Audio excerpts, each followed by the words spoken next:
तो चलिए आइए नन्हे मुन्ने प्यारे प्यारे बच्चों, आप सभी का स्वागत है। तो बेटा आज एक बहुत ही ज्यादा इंपॉर्टेंट टॉपिक की हम लोग करने वाले हैं शुरुआत, ठीक है। तो कॉपी और पेन निकाल के भाई साहब जबरदस्त ढंग से तैयार होके सबसे पहले बैठेंगे, क्योंकि अगर नोट्स अच्छे नहीं बने होंगे तो मेरे पढ़ाने का या तुम्हारे पढ़ने का कोई फायदा नहीं है, ठीक है ना। चलो आ जाओ शुरू करते हैं बेटा। तो आज हम लोग पढ़ने वाले हैं बेटा प्रिज्म के बारे में, ठीक है, कि प्रिज्म क्या होता है ना, किस तरह के क्वेश्चंस इसमें से आते हैं। तो शुरू करते हैं अपने टॉपिक किसके साथ, प्रिज्म के साथ शुरू करते हैं। आ जाओ सुनो, प्रिज्म की बात करेंगे, बहुत बढ़िया शानदार मजा आएगा। सर प्रिज्म क्या होता है, देखो सबसे पहले मैं तुम्हें किताबी डेफिनेशन बताता हूँ प्रिज्म की, ठीक है। उसके बाद फिर आगे तो बताना ही असली डेफिनेशन क्या है। किताबी डेफिनेशन सुने पहले। किताबी डेफिनेशन क्या कहती है कि prism is an optical instrument. Prism is an optical instrument and a refracting object bounded by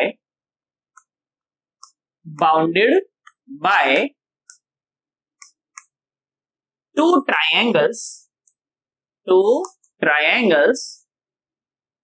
and three rectangles।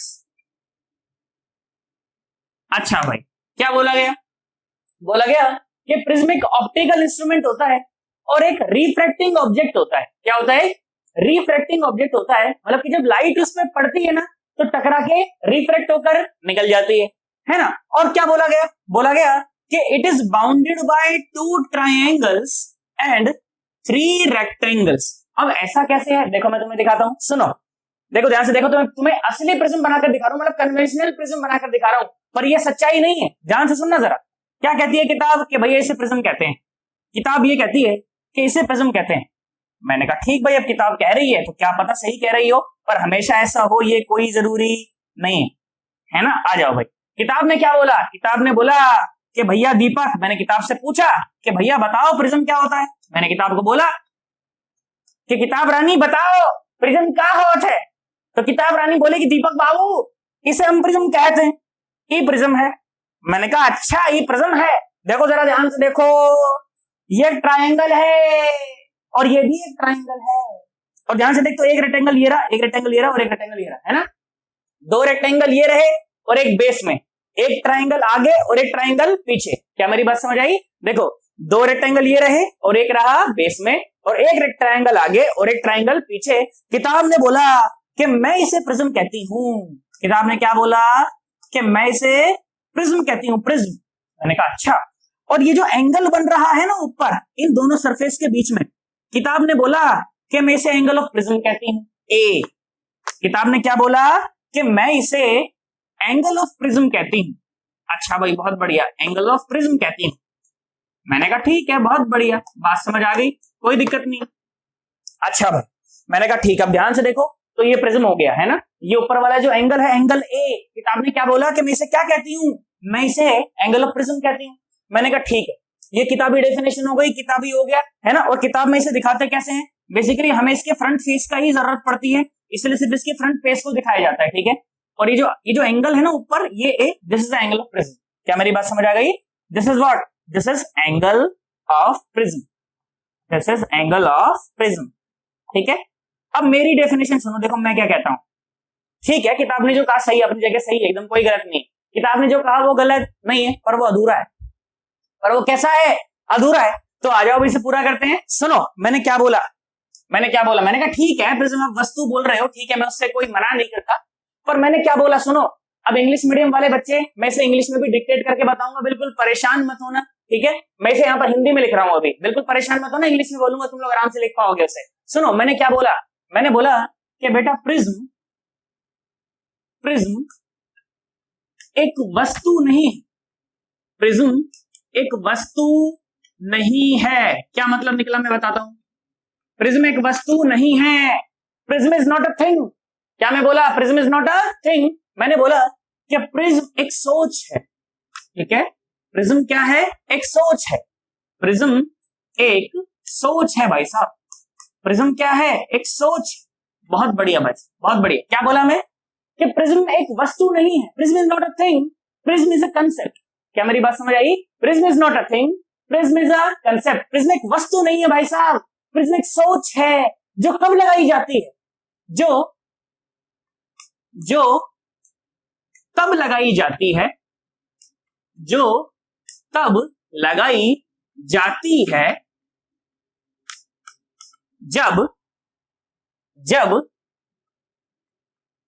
जब लाइट का रिफ्रैक्शन, जब लाइट का रिफ्रैक्शन दो ऐसे सरफेसेस से हो रहा हो, दो ऐसे सरफेसेस से हो रहा हो, सरफेसेस से हो रहा हो, जिनके बीच में कुछ एंगल बन रहा है, जिनके बीच में कुछ एंगल बनता है, जिनके बीच में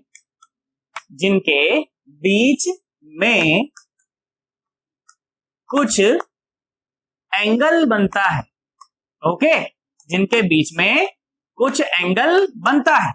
क्या बोला मैं बोला कि बेटा प्रिज्म एक वस्तु नहीं, प्रिज्म को आप एक वस्तु ना माने, प्रिज्म को आप एक सोच माने, एक कंसेप्ट माने। क्या मेरी बात समझ आ रही है? Prism is not a thing, prism is a concept which we will apply when we will see that the light is being refracted by two surfaces which are making an angle with each other. English वाले बच्चों क्या समझ आया मेरी बात? में क्या बोला? मैं बोला कि prism is not a thing. भाई साहब क्या बोला मैं? Prism is not a thing, prism is a concept which we will apply when we will see that the light is being refracted by two surfaces which are making an angle with each other. क्या मेरी बात समझ आई? Prism एक वस्तु नहीं है भाई साहब, प्रिज्म एक सोच है जो हम तब लगाएंगे जब हम देखेंगे कि लाइट का रिफ्रैक्शन हो रहा है दो ऐसे सरफेसेस से जिनके बीच में कुछ एंगल बन रहा है। ये है प्रिज्म। अगर तुम्हें ये समझ आ गया भाई साहब हो गया प्रिज्म खत्म। सर अभी तो बोल रहे थे 3 घंटे पढ़ाऊंगा, बोले प्रिज्म खत्म हो गया, है ना? बेसिक चीज ये है बेटा, है ना? तू सोच के देख, इससे पहले मैंने तुझे स्लैब बनाई है, स्लैब पढ़ाई थी, स्लैब बनाई थोड़ी थी, स्लैब पढ़ाई थी भाई साहब, और स्लैब पढ़ाई थी तो उसके भी 3 वीडियो बनाए थे। तो मैं बोला था ना कि स्लैब बेटा ज्यादा लंबा है टॉपिक थोड़ा सा, तो मैं इसको 2 भागों में बांट रहा हूं। फिर मैंने 2 भागों में स्लैब को कवर किया और तीसरे भाग में मैंने आपको उसका क्या पढ़ाया? लेटरल डिस्प्लेसमेंट पढ़ाया, है ना? कि कैसे लाइट जो जाती है तो भाई साहब कैसे अपने पास से शिफ्ट हो जाती है। लेटरल शिफ्ट पढ़ाई थी कि नहीं पढ़ाई थी यार, है ना? तो तीसरे वीडियो में मैंने तुम्हें वो पढ़ाया था। उसी प्रकार से प्रिज्म के भी कम से कम 2 से 3 वीडियो में बनाऊंगा ताकि एक भी वैरायटी का सवाल छूटा ही ना अपना, है ना? चलो आ जाओ, सुनो क्या बोला मैं बोला कि प्रिज्म एक वस्तु नहीं है भाई साहब, प्रिज्म एक सोच है जो तब लगाई जाएगी जब हम देखेंगे कि लाइट का रिफ्रैक्शन ऐसे 2 सरफेसेस से हो रहा है, ऐसे 2 सरफेसेस से हो रहा है जिनके बीच में कुछ एंगल बनता है। तो सोच के देख, स्लैब में भी तो 2 रिफ्रैक्शन हो रहे थे, है ना? लाइट पहले एक स्लैब पर पड़ती थी, एक सरफेस पर पड़ती थी, फिर दूसरे पर पड़ती थी, फिर निकल जाती थी कहीं पर। वहां थोड़ी अपने प्रिज्म का कंसेप्ट लगाया था क्योंकि दोनों सरफेसेस के बीच में कोई एंगल नहीं बन रहा था। क्या मेरी बात समझ आ गई है? पक्की बात एकदम। अब सुनो, बच्चे ने मुझसे जैसे ही लाइन सुनी ना, बच्चे ने मुझसे सवाल पूछा। क्या सवाल पूछा? बोला सर ऐसा मान लो, क्या बोला? बोला सर ऐसा मान लो कि कांच का एक क्यूब है। कांच का क्या है? एक क्यूब है, अ ग्लास क्यूब, ठीक है? बोला सर कांच का क्या है? एक क्यूब है। मैंने बोला ठीक है बेटा, मान गया मैं तेरी बात। बोला सर, क्या बोला? सर अगर मान लो लाइट यहां पर पड़े और यहां से निकल जाए तो क्या प्रिज्म लगा दोगे क्या? मैंने बोला ऐसा सवाल तूने क्यों पूछा मुझसे? बोला सर देखो 2 ऐसे सरफेसेस से रिफ्रैक्शन हो रहा है जिनके बीच में कुछ एंगल बन रहा है। बोला जिनके बीच में कुछ क्या बन रहा है? एंगल बन रहा है। तो सर क्या यहाँ पर प्रिज्म का कंसेप्ट लगा दोगे क्या? मैंने कहा हाँ बिल्कुल लगा दूंगा। मैंने बोला हाँ बिल्कुल लगा दूंगा। तो सर ये प्रिज्म है? मैंने हाँ प्रिज्म। यार आना तो बोल यार, बस वो बच्चा तू उड़ गए बच्चे के बहुत सर ये क्या कह दिया सर, मैं तो सोच रहा था यही प्रिज्म साला, ये भी प्रिज्म है क्या? मैंने बोला हाँ प्रिज्म है भाई साहब। बच्चा बोला सर ये, बोला सर ये खुपाच खुपाच खुपाच खुपाच खुपाच खुपाच। बोला सर ये प्रिज्म है क्या? मैंने बोला बता पहले लाइट कहां से जा रही है? बच्चा बोला सर ऐसा मान लो कि लाइट यहां से घुसी और सर यहां से निकल गई। बोला सर लगा दोगे प्रिज्म? मैंने बोला हाँ बिल्कुल लगा दूंगा। बोला सर ये प्रिज्म है? और बोला हाँ भाई साहब प्रिज्म है ये, और ये जो एंगल है ना, ये एंगल है एंगल ऑफ प्रिज्म। ये क्या है? Angle of prism. बेटा जिन 2 सरफेसेस के बीच में रिफ्रैक्शन हो रहा है उनके बीच में बनने वाले एंगल को ही एंगल ऑफ प्रिज्म कहते हैं। तो जब किताब ये कहती है ना कि ये एंगल ऑफ प्रिज्म है, तो किताब का ये मतलब होता है कि लाइट भाई साहब यहां से घुसेगी और यहां से निकल जाएगी। ये मतलब होता है किताब का। अगर किताब में ये बोल दिया जाए कि ये एंगल ऑफ प्रिज्म है, तो किताब का क्या मतलब होगा कि लाइट यहां से घुसेगी और भाई साहब यहां से निकल जाएगी। अगर बोल दे किताब में कि ये एंगल ऑफ प्रिज्म है, तो इसका मतलब कि यहां से लाइट घुसेगी और यहां से निकल जाएगी। क्या मेरी बात समझ आई तुम्हें? मैं क्या बोला? हाँ ना बोल दे। जिन दो सरफेसेस के बीच में रिफ्रैक्शन हो रहा हो, उनके बीच में जो एंगल बनता है उसे ही एंगल ऑफ प्रिज्म कहते हैं भाई साहब। हाँ ना बोल, है ना? देख ध्यान से देख, मैं बोला कि मान ले भाई साहब लाइट तो यहां से निकल रही, मान लो खुपाट खुपाट खुपाट साला ये, तो भाई साहब ये क्या है? एंगल प्रिज्म है। क्या मेरी बात समझ आ रही है? घबराहट तो नहीं है तुम्हारे मन के अंदर? आज के बाद भूल जाना इसे प्रिज्म कहते हैं। हाँ, हालांकि नॉर्मल लाइफ में इसे प्रिज्म कहते हैं। सारे सवाल भी मैं आपको इसी का कराऊंगा, है ना? इसी तरह की सारी चर्चा आगे होने भी वाली है ना? पर मुझे ये बात समझ आनी चाहिए कि भाई साहब इसका नाम प्रिज्म नहीं है। प्रिज्म तो एक कंसेप्ट है भाई साहब, प्रिज्म तो एक सोच है। क्या है प्रिज्म? एक सोच है भाई साहब, जो तब लगाई जाती है जब लाइट का रिफ्रैक्शन दो ऐसे सरफेसेस से हो रहा हो जिनके बीच में कुछ एंगल बनता है। क्या मेरी बात समझ आई है तुम्हें? हाँ ना बोल दो भाई साहब। Prism is not a thing, prism is a concept which we will apply when we will see that the light is being refracted by two surfaces which are making an angle with each other. I hope तुम्हें मेरी बात समझ आ गई होगी यार। आई है कि नहीं आई है? पक्की बात है ना एकदम? ये है भाई साहब प्रिज्म का बेसिक, ये कंसेप्ट है ना? अब मैं आगे तुम्हें बढ़ाऊंगा, मजा आएगा अपने को। मेरी गारंटी भाई साहब समझाने की, 1% की मेरी गारंटी है भाई साहब। 110% मैं गारंटी लेता हूँ कि मेरा पढ़ाया हुआ तुम्हें समझ आएगा।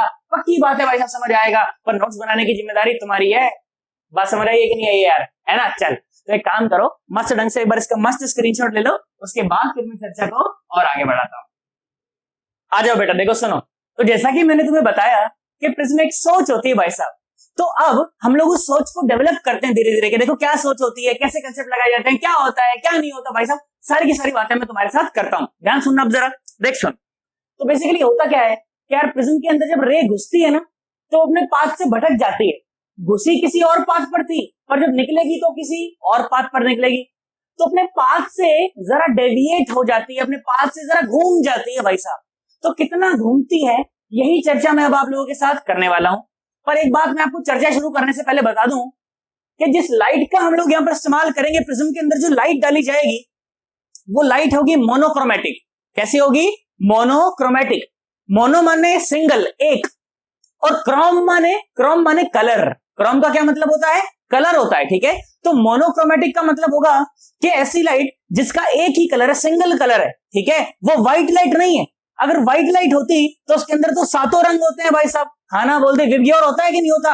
मैं तुम्हें डिस्पर्शन पढ़ाऊंगा भाई साहब, और जब डिस्पर्शन पढ़ाऊंगा तो तुम्हें बहुत अच्छी अच्छी बातें सुनाऊंगा, तुम्हें मजा आएगा कि क्या होता है डिस्पर्शन। असलियत में जो यूरोप वाले खुश होते हैं ना कि साला हमने बताया डिस्पर्शन, भाई साहब डिस्पर्शन इन्होंने नहीं बताया, डिस्पर्शन बताया था हमने। अथर्ववेद का बहुत बढ़िया श्लोक आता है, क्या कहता है कि सूर्यस्य विविध वर्णा पवनेन विघटिता करा सांब्रे व्यति धनु संस्थानाम ते दृश्यन्ते तदिंद्र धनु। The rays, they are being dispersed, the rays from the sun, they are being dispersed in the cloudy sky and hence forming the bow which is called rainbow. तुम देखो अथर्ववेद का श्लोक 4000 साल पहले लिखा गया था भाई साहब। तो किसने बताया डिस्पर्शन? हम लोगों ने बताया, हम इंडियंस ने बताया। ये हमारे लिए प्राउड की बात होनी चाहिए भाई साहब, है ना? बोल बात समझ आई कि नहीं? पर यहाँ वो हमारे डिस्कशन का मुद्दा नहीं, ये हम डिस्पर्शन नहीं पढ़ने वाले, हम लोग पढ़ने वाले refraction of the light from the prism. तो मैं व्हाइट लाइट की नहीं बात कर रहा हूं, मैं बात कर रहा हूं मोनोक्रोमेटिक लाइट की। किसकी बात कर रहा हूं बेटा? मोनोक्रोमेटिक लाइट की मैं तुम्हारे साथ बात कर रहा हूं। क्या हमारी बात समझ आई है? सोच ले, आ जाओ सुनो जरा ध्यान से देखो। तो अपन लोग क्या पढ़ने वाले हैं? अपन लोग पढ़ने वाले हैं angle of deviation. Angle of deviation, ठीक है? जब लाइट रे प्रिज्म के अंदर घुसती है तो अपने पाथ से जरा भटक जाती है। तो कितना भटक जाती है, बस यही मैं तुम्हें कैलकुलेट करके दिखाने वाला हूं। बिल्कुल आसान है भाई साहब, जबरदस्त चर्चा है, मजा आएगा तुम्हें। सुन देख, मैंने क्या बोला, मैंने कहा चलो आ जाओ अब किताब की बात करते हैं। तो जैसा किताब ने बोला कि भैया किताब इसको प्रिज्म लेती है, तो मैंने कहा ठीक है हम भी इसको प्रिज्म ले लेंगे, कोई बात नहीं। पर असलियत में मुझे पता होना चाहिए कि ये सिर्फ यही प्रिज्म नहीं है। हाँ ये प्रिज्म है, और असलियत में सिर्फ यही प्रिज्म नहीं है। क्या मेरी बात समझ आई? सुन अब जरा ध्यान से देख। मैंने बोला कि मान ले ये है एंगल ऑफ प्रिज्म, तो जैसे ही मैंने इसे एंगल ऑफ प्रिज्म बोला, तुम समझ गए ना कि रिफ्रैक्शन इन दो सरफेसेस के बीच में होने वाला है ना? बोल, रिफ्रैक्शन इन दो सरफेसेस के बीच में होने वाला है। मैंने कहा ठीक है कोई बात नहीं, नॉर्मल बात है। अच्छा ध्यान से सुन, मैंने बोला मान ले बाहर कुछ भी ऐसे हवा ववा रही होगी, एयर, और अंदर कुछ भी इसका रिफ्रैक्टिव इंडेक्स रहा होगा, म्यू मान लिया मैंने। हालांकि अभी उसकी चीज की मुझे कोई जरूरत नहीं है, फिर भी मैंने मान लिया, है ना? ग्लास होता है ना, तो ग्लास का कुछ ना कुछ रिफ्रैक्टिव इंडेक्स होता है यार, तो वो म्यू हो गया। मैंने कहा ठीक है कोई बात नहीं। अब ध्यान से सुन, मैंने बोला कि बेटा मान ले लाइट रे इस सरफेसेस के ऊपर आकर गिरी, ठीक है, ये गिरी है ना, और कुछ एंगल बनाया, एंगल आई, ठीक है, और एंगल आई किसके साथ बनता है, नॉर्मल टू द सरफेस के साथ बनता है। किसके साथ बनता है बेटा, नॉर्मल टू द सरफेस। ये जो डॉटेड लाइन आप देख रहे हो ना, this dotted line is the normal to this surface, है ना। ये जो रेक्टेंगुलर सरफेस है, याद करो, ये जो रेक्टेंगुलर सरफेस है ना, इस रेक्टेंगुलर सरफेस के ऊपर ये नॉर्मल है। Normal is a direction perpendicular to the surface, है ना, और एंगल आई या एंगल आर सारे नॉर्मल के साथ ही मेजर किए जाते हैं। आई होप तुम्हें मेरी बात समझ आ गई होगी, है ना। तो ध्यान से सुन, तो असलियत में देखो बेटा, ध्यान से सुनना, जरा मेरी बात सुनना। तो रे को असलियत में ऐसा जाना था, है ना, रे को असलियत में ऐसा जाना था, और भाई साहब एक मीडियम से दूसरे मीडियम में जा रही है, इसलिए अपने पाथ से भटक जाएगी, जरा घूम जाएगी, है ना। ध्यान से सुन, तो रे जा रही है हवा से और प्रिज्म के अंदर। अब प्रिज्म का तो जो मीडियम है वो डेंसर मीडियम है, एयर के मुकाबले कैसा है, डेंसर है भाई साहब, सघन माध्यम है, आना बोल दे तो नॉर्मल की तरफ बेंड करेगी, है ना। जब रेयर से डेंसर में जाती है तो नॉर्मल की तरफ बेंड करती है, और जब डेंसर से रेयर में जाती है, टीआईआर वाला केस याद करो, तो नॉर्मल से दूर की तरफ बेंड करती है। पढ़ाया था यार पिछली वीडियो में, है ना। अच्छा सुनो, अगर टीआईआर नहीं देखकर आ रखे हो ना, तो ऊपर लिंक दे दूंगा भाई साहब, देख कर आना। बहुत ही जबरदस्त ढंग से पढ़ाया भाई साहब, कम से कम नहीं तो 1.5 घंटे का मैंने टीआईआर पढ़ाया तुम्हें वहां पर, और क्या जबरदस्त सवाल कराए, तुम बोलोगे सर क्या मजा आ गया सर एकदम, है ना। लिंक दे रखा है, पर देख कर आना उसे, ठीक है। सुन, तो क्या होगा, देख सुन, रे को जाना था ऐसा, पर डेंसर मीडियम की वजह से वो अपने पास से भटक कर ऐसे चली गई, है ना। सोच, जाना था ऐसा और गई ऐसा, है ना, जाना था ऐसा और गई ऐसा, ऐसे जाना था ऐसे गई, तो क्या अपने पास से भटक गई क्या, हाँ भटक गई। तो कितना भटकी उसको मैंने बोल दिया डेल्टा 1, क्या बोल दिया, डेल्टा 1। मैंने कहा भाई साहब बहुत बढ़िया, शानदार, मजा आया। अच्छा देख, ये रे थी इंसिडेंट रे, इसे कहते हैं रिफ्रैक्टेड रे, और रिफ्रैक्टेड रे और नॉर्मल के बीच में जो एंगल बनता है उसे कहते हैं R1, मतलब बेसिकली रिफ्रैक्शन एंगल कहते हैं, एंगल ऑफ रिफ्रैक्शन कहते हैं। यहाँ पर मैंने उसे R1 बोल दिया, कोई परेशानी तो नहीं है ना, नॉर्मल बात है। मैंने क्या बोला, उसे R1 बोल दिया। अब सोच, अब रे जाकर पहुंच गई यहां पर, और इस वाले सरफेस के लिए ये रिफ्रैक्टेड रे क्या है, इंसिडेंट रे है। अरे क्या है, इंसिडेंट रे। हाँ मैंने माना इस वाले सरफेस के लिए तो रिफ्रैक्टेड रे है, पर इस वाले सरफेस के लिए तो इंसिडेंट रे है ना यार। हाँ, तो जब कोई रे जाकर किसी सरफेस पर गिरती है तो उसका तो रिफ्रैक्शन होता है, और रिफ्रैक्शन के लिए कितनी चीजें चाहिए, 3 चीजें चाहिए। पहली तो इंसिडेंट रे, दूसरी नॉर्मल, और तीसरी रिफ्रैक्टेड रे। मैंने कहा ठीक है, तो इंसिडेंट रे तो ये रही, नॉर्मल कौन सी होगी, नॉर्मल चलो मुझे बनानी पड़ेगी, नॉर्मल तो है कि नहीं। तो इस सरफेस की नॉर्मल मतलब एक लाइन जो कि इस सरफेस पर परपेंडिकुलर हो, है ना, एक लाइन जो कि इस सरफेस पर कैसी हो बेटा, परपेंडिकुलर हो। मैंने कहा ठीक है, बहुत बढ़िया, मैंने बना दी भाई, बात समझ भी आई बच्चे को। मैंने कहा ठीक है, ध्यान से देख बेटा, ये जो एंगल बना है ना, इस एंगल को मैं बोल देता हूं एंगल R2। क्या बोल देता हूं, एंगल R2, है ना। मुझे नहीं पता एंगल R2 कितना है, इसलिए आंसर में आना नहीं चाहिए। एंगल R1 और एंगल R2 क्या है भैया, मैं जानता नहीं हूं भाई साहब, इसलिए आंसर में आना नहीं चाहिए। मैंने ठीक है, बहुत बढ़िया, बात समझ आ गई। ओके ओके, आगे बढ़ते हैं। अब ध्यान से देखो, अब रे कहां जा रही है, देख, डेंसर से और रेयर में जा रही। कहां जा रही है, डेंसर से और रेयर में जा रही है। तो जब डेंसर से रेयर में जाती है तो नॉर्मल से दूर मुड़ जाती है ना, नॉर्मल से अवे की तरफ मुड़ जाती है। तो सोच के देख, ध्यान से देख, तो असलियत में इस रे को ऐसा जाना था, है ना, ऐसा जाना था खूब आज भाई साहब, और इस मीडियम की वजह से, सरफेस की वजह से जो रे है वो नॉर्मल से और दूर की तरफ मुड़ गई, है ना। कैसे मुड़ गई, नॉर्मल से दूर की तरफ मुड़ गई। तो क्या अपने पाथ से इतना घूम गई क्या, डेल्टा 1 घूम गई क्या, बोला हाँ सर घूम गई, सर घूम गई। अब देख ध्यान से देख बेटा, अच्छी बात बताता हूं तुझे, ताकि मैं बाद में सब मिटा दूंगा, ठीक है। सुन देख बेटा, ये जो रे है ना, इस रे को पीछे बढ़ा, खुपाच, अच्छे से बढ़ा ना, खुपाच खुपाच खुपाच खुपाच खुपाच। मैंने कहा ठीक है। सो ध्यान से देख, ये डेल्टा 1 है ना, तो क्या ये भी एंगल डेल्टा, अच्छा डेल्टा 2 है ना ये, तो हाँ ये डेल्टा 2 है ना, तो इसको भी, ये भी क्या डेल्टा 2 होगा क्या, हाँ ना बोल। देख ऐसा, ये खुपाच, ये डेल्टा 2 है तो ये भी डेल्टा 2, बस वही करा मैंने, है ना। ये डेल्टा 2 है तो ये भी डेल्टा 2। क्या मेरी बात से एग्री करते हो, पक्की बात। देख रे थोड़ा सा घूमी यहाँ, थोड़ा सा घूमी यहाँ, ये डेल्टा 2 है, यहाँ पर घूमी डेल्टा 1 और यहाँ पर घूमी डेल्टा 2। बात समझ आई कि नहीं आई, सोच ले।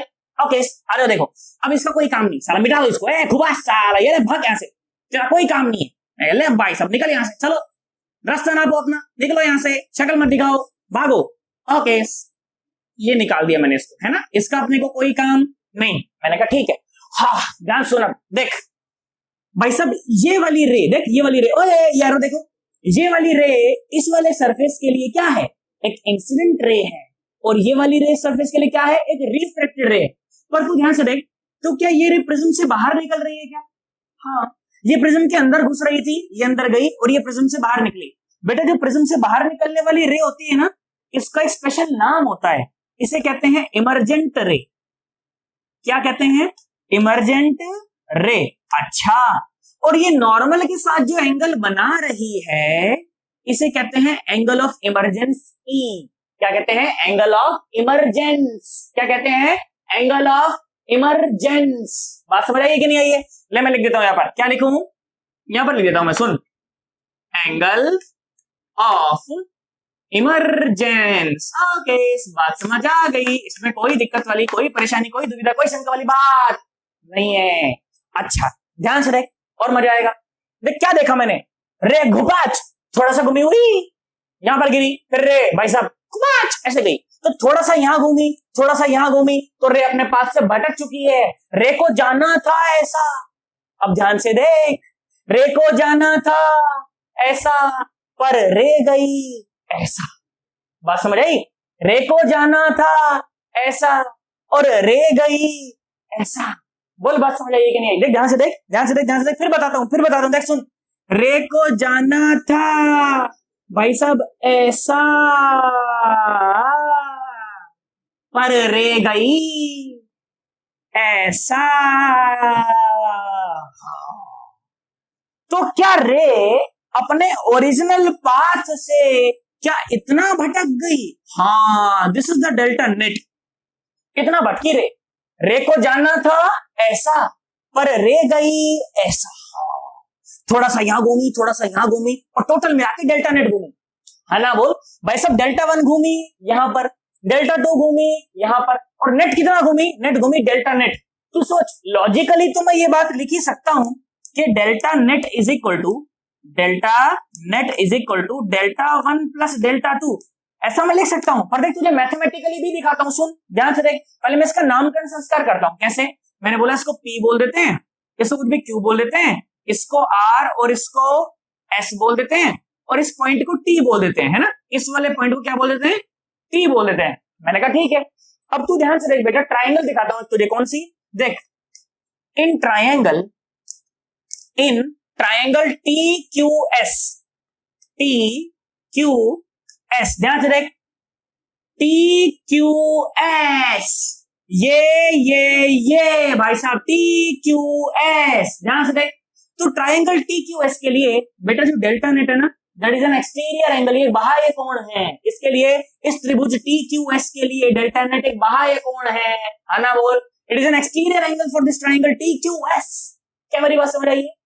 And we know that the exterior angle is the sum of the interior angle. भाई साहब जो बाह्य कोण होता है वो दोनों अंत्य कोण का सम होता है, योग होता है। क्या मेरी बात समझ आई है? ध्यान से देख, ध्यान से देख। तो डेल्टा नेट को क्या लिख सकता है तू? देख डेल्टा नेट को क्या लिख सकता है? डेल्टा नेट को लिख सकता है डेल्टा 1 प्लस डेल्टा 2। क्या मेरी बात समझ आई तुम्हें? हाँ सर, ये बात समझ आई सर। ये डेल्टा नेट को अपन डेल्टा 1 प्लस डेल्टा 2 लिख सकते हैं। लॉजिकली तो मैं ऐसा लिख ही सकता हूं कि भाई पहले थोड़ा सा यहां घूमी, फिर थोड़ा सा यहां घूमी, मिलके डेल्टा नेट घूमी।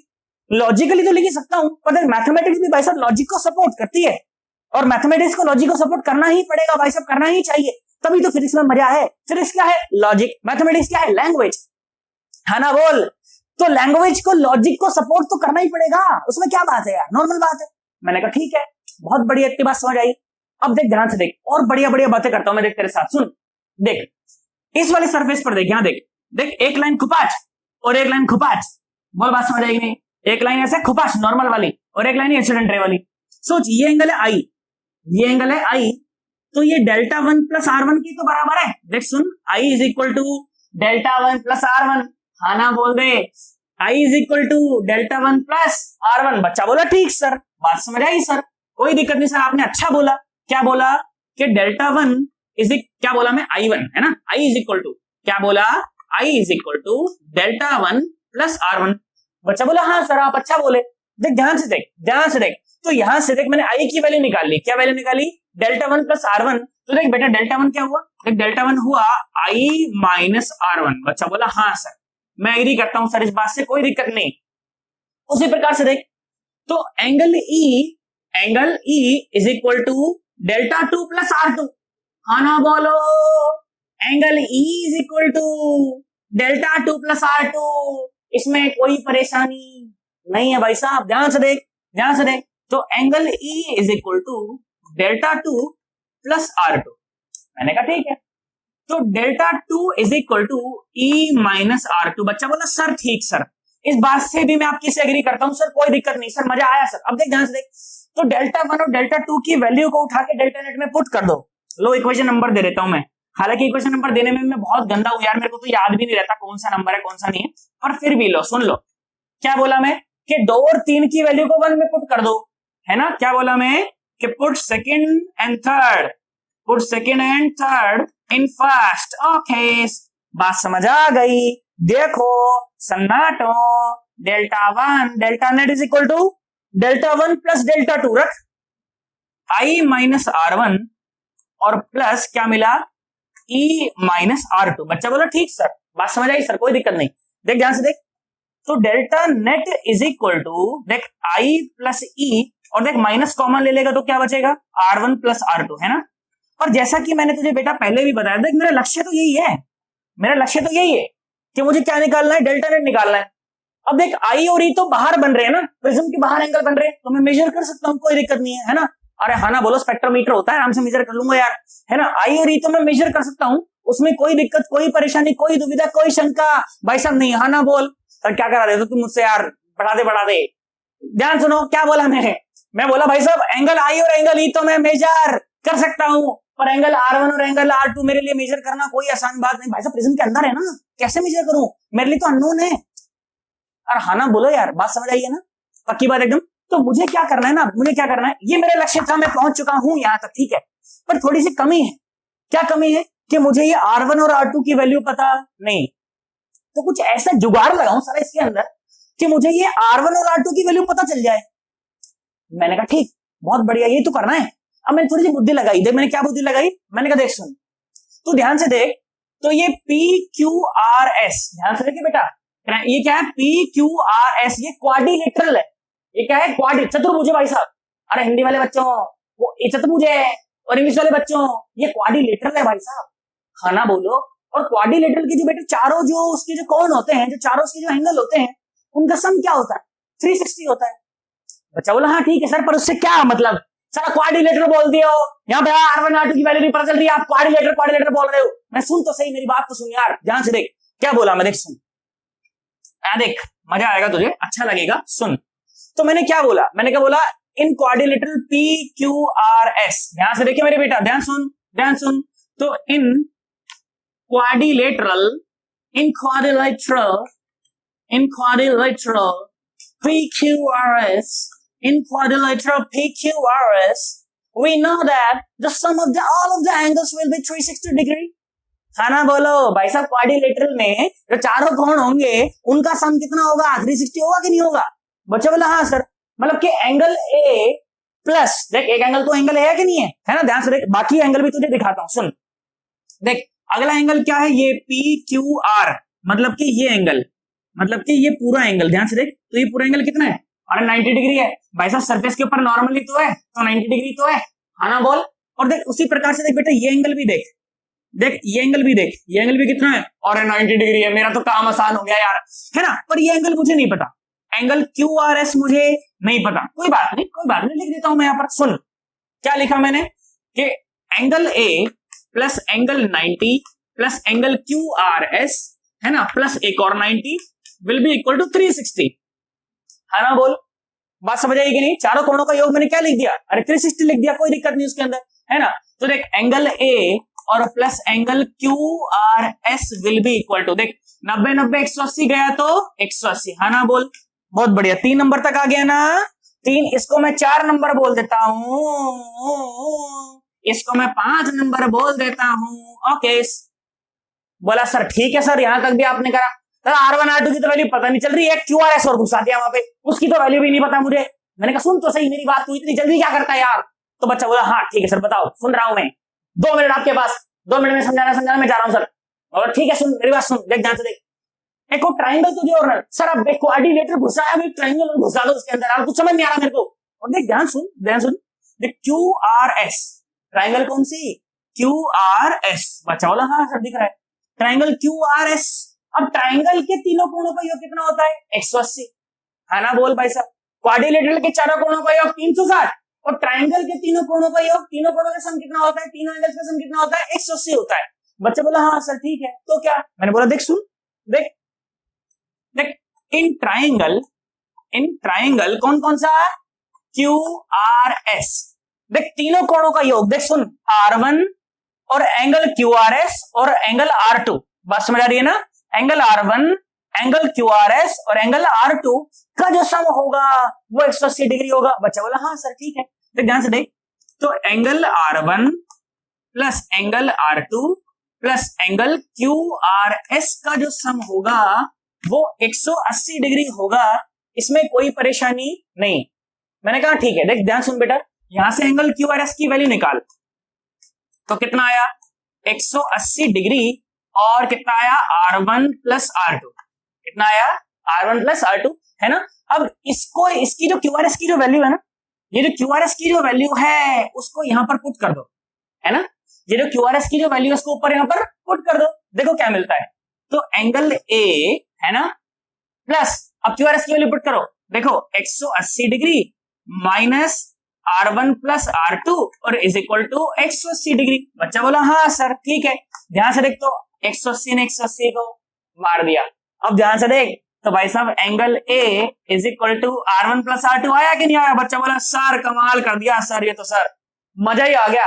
और एंगल ऑफ प्रिज्म तो मुझे पता है ना, ये तो मुझे दिया रहेगा, प्रिज्म साला मेरा है, मैं तो एंगल ऑफ प्रिज्म बाहर से भी मेजर कर सकता हूँ, यहाँ पर लगाऊंगा डी खोपा, चलो डी एंगल ऑफ ए मिल जाएगा मेरे को यार।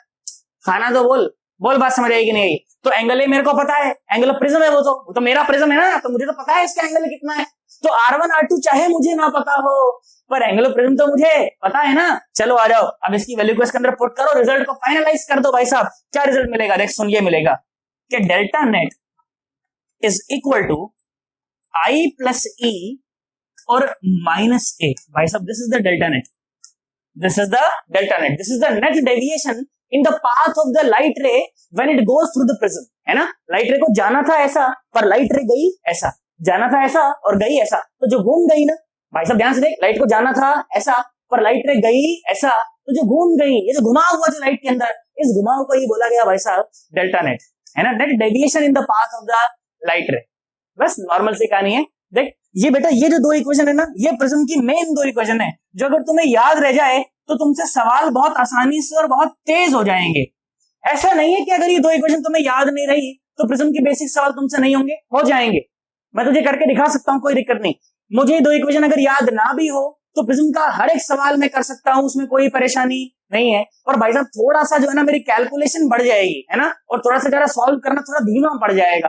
तो अगर मुझे यही दो बातें याद रह जाएं तो प्रिज्म के बहुत सारे सवाल भाई साहब मैं बिना ऐसे मतलब मजे मजे में मैं कर दूंगा इन सवालों को। बोल मेरी बात समझ आई है कि नहीं आई है? पक्की बात एकदम। तो दो इक्वेशन क्या क्या याद करनी है कि angle R1 plus angle R2 is equal to A और delta net is equal to I plus E minus A। तो अगर ये दो बेसिक बातें मुझे याद रह जाएं तो उसमें कोई परेशानी नहीं, है ना। आई होप तुम्हें बेसिक चर्चा बिल्कुल समझ आई होगी। डायग्राम से बिल्कुल घबराने की आवश्यकता नहीं, बिल्कुल बेसिक डायग्राम तुम्हारे सामने बनाया है। हुआ क्या है, लाइट रे गई, थोड़ी सी यहाँ घूमी, थोड़ी सी यहाँ घूमी और निकल गई। और मेजरली देखे तो लाइट को जाना था ऐसा और गई ऐसा, तो डेल्टा नेट ये ना, बस बात खत्म, और कुछ भी नहीं है इसके अंदर। बोल बात समझ आई है कि नहीं आई है? तेरे तोते तो नहीं उड़ गए ना यार, सोच ले, चल आ जा। तो एक बार इसका मस्त एक बार स्क्रीनशॉट ले लो और उसके बाद फिर मैं चर्चा को और आगे बढ़ाता हूँ।